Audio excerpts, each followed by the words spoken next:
এক হাতে রক্তাক্ত কুড়াল, আরেক হাতে গোলাপ, চেহারায় চিন্তার ছাপ। ছবির ক্যাপশনে লেখা রক্তের ইনসাফে গোলাপের স্থান নেই। সম্প্রতি এমনই একটি পোস্টার ভাসছে সামাজিক যোগাযোগ মাধ্যমে, যা ঘিরে নেট দুনিয়ায় শুরু হয়েছে তুমুল আলোচনা। আসন্ন কোরবানি ঈদে মুক্তি পেতে যাচ্ছে বহুল আলোচিত সিনেমা ইনসাফ। নাটক, ওয়েব সিরিজ ও ওয়েব ফিল্ম হয়ে এবার মূলধারার বাণিজ্যিক সিনেমায় আসছেন তাসনিয়া ফারিন, যেখানে অ্যাকশন তারকা হয়েই আসবেন তিনি। রোববার সন্ধ্যায় প্রথমবারের মতো ফারিন অভিনীত এই ছবির চরিত্রটি প্রকাশ করেছে নির্মাতা, যার মাধ্যমে আনুষ্ঠানিকভাবে জানানো হয় মূলধারার বাণিজ্যিক সিনেমায় নায়িকার আগমনী বার্তা। তার আগে একের পর এক এই সিনেমার অভিনয় শিল্পীদের লুক প্রকাশ করেছে নির্মাতা।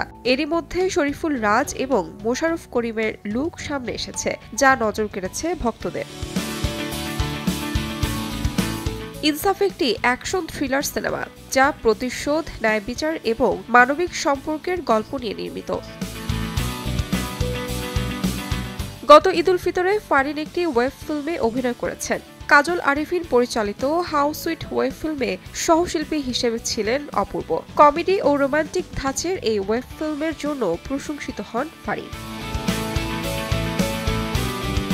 তাহমিনা তন্নি, সময় সংবাদ।